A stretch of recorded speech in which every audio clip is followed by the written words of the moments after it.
Ladies and gentlemen, we got him.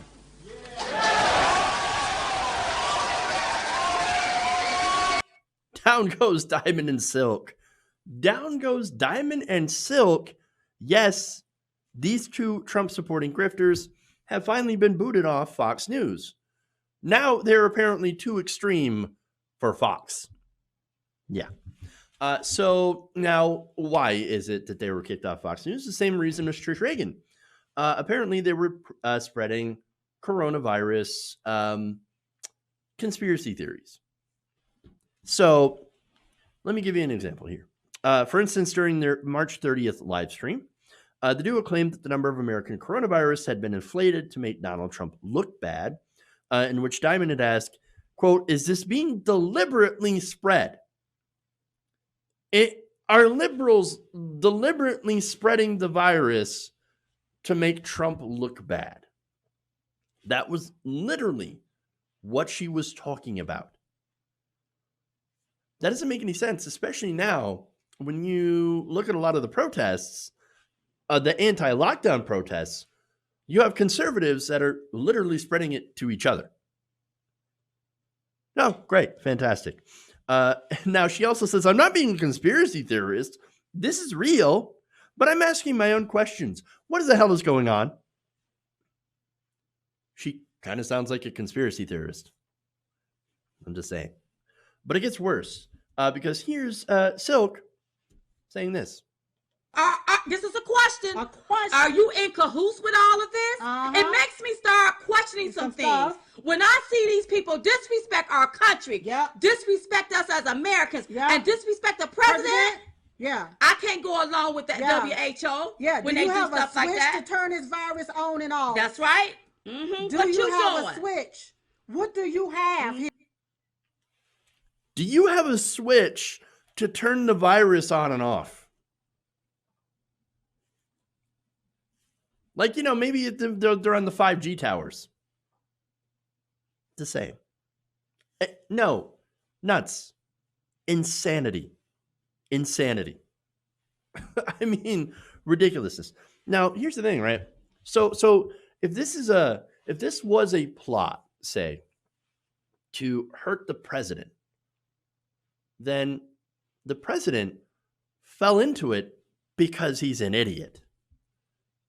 I mean, it's probably one of the most poorly designed traps ever. Because back in January/February, Trump knew about this and could have taken preventative measures to make sure that people didn't get infected, as many people didn't get infected. Again, it's a virus. It's very efficient, and we keep finding new things about it. But you take measures like social distancing and all that in order to limit the spread of the virus. If he had done so, I mean, things would have gotten a lot better. Yes, we still would have had an issue with this, and we would still have to deal with this issue, but could have saved potentially thousands of lives and salvaged his poll numbers.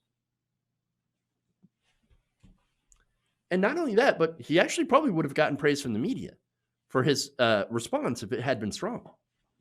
Because remember, mainstream media, I mean, they can't wait to praise a Republican. And you can just go back to when he was being tough on Iran, right? When he was being tough on those Middle Eastern countries, right? So presidential. Oh, this is the day Trump became president. That's what you would hear on ABC and NBC.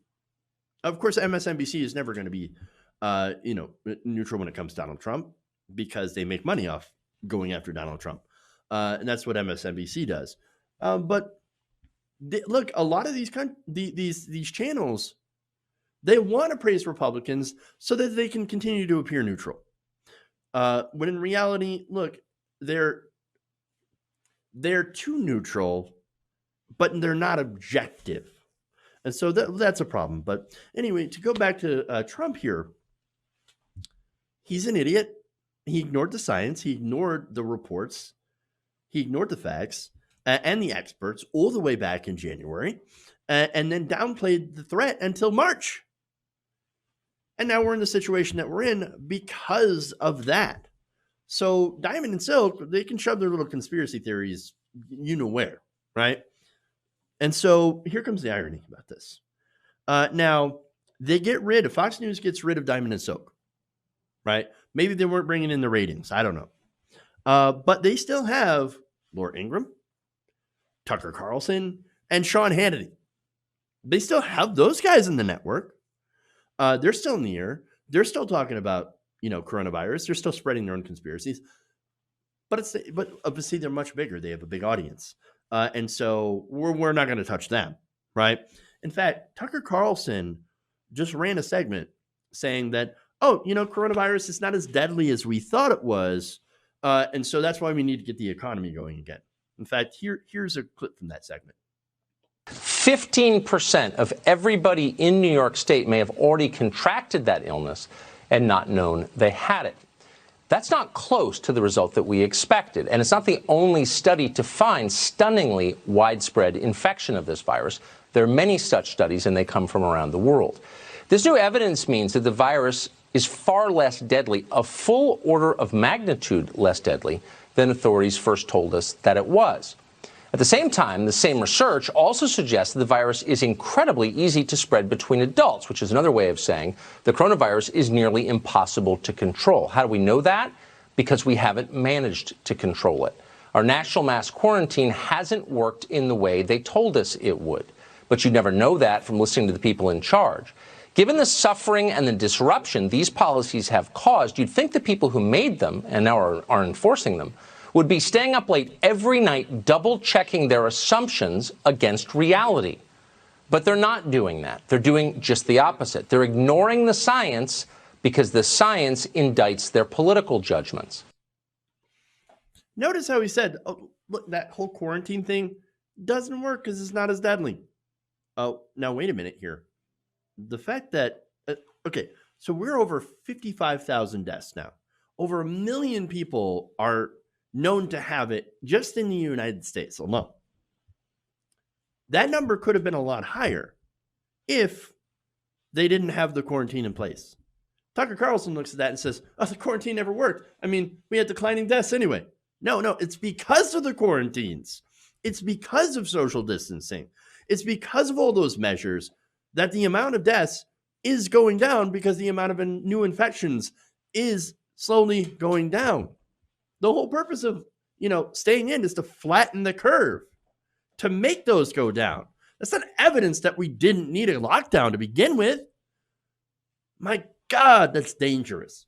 He's going to get more people killed because, it never worked, so let's just get everybody back to work. And of course, the whole reason they want to get everybody back to work is because in a lot of cases, you have unemployment benefits that now pay more than people's jobs. And they're like, that's weird. I'm actually getting paid more to sit on my butt than I would at my job.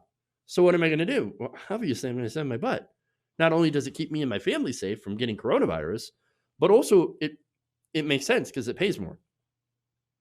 Their solution is, quick, get everybody back to work so we can yank away those unemployment benefits. When in reality, perhaps the overall lesson should be, maybe we should pay those people more. But again, they don't want to do that because it exposes the bankruptcy of their own ideology of paying people so low that they can barely survive. So send people back to work, risk them and their families. We don't care. Let's get the machine running again. I don't care how many people it crushes. That's about this, right? And so Tucker Carlson, look, he knows that what he's saying is garbage, right? He knows that what he's advocating for, getting people back to work before the experts say it's time, is going to endanger a lot of people, and it's going to reverse the trend. It's going to wipe out all the progress we've made on making sure to flatten that curve. Now, Diamond and Silk, I don't know if they know this. I mean, look, they are grifters. We do know that. They're looking for a paycheck, right? And being a Trump sycophant pays extremely well. It pays off in, of course, fame when it comes to retweets and television appearances and coming to the White House and all that stuff. And not only this, but it comes in the form of President Trump returning that loyalty in this way. In a tweet early on Saturday, Diamond and Silk said, haters keep saying they hate Diamond and Silk, but you can't hate what you ain't never loved. And he says, quote, but I love Diamond and Silk, and so do millions of people. That's what he wrote in a retweet. So that's the return on loyalty you get for being a Donald Trump sycophant. And the reason, of course, the other reason that they are Trump sycophants is because, well, man, look, it pays really well to go and tell white conservative Republicans everything that they want to hear, especially about the black community, about how black people are so bad. I mean, in a way, it's kind of genius, right? Because they're ripping off the white man for their own gain, right? But they're doing so by trashing the black community and spreading dangerous conspiracy theories. So, but again, this would assume that they don't believe in their own BS. And from what we've seen, at least from what I've seen in covering them, the jury's still kind of out on that one. Hey guys, hopefully you enjoyed that free video. Now I'm going to have to ask you a favor. Between the demonetization and the YouTube algorithm messing around with view counts, etc., we're having a hard time adjusting to the new YouTube reality, which is where you guys come in. See, we have a Patreon, patreon.com/TYTNation, set up to help us rely on you guys, the viewers, instead of big corporate ads. Look, you know the show. You know I'm not in favor of big corporations anyway. So help us transition away from relying on the ad model to pay the bills and sign up to be a patron, patreon.com/TYTNation. That goes a long way to help us keep the lights on. And you guys will know that you're supporting independent progressive media.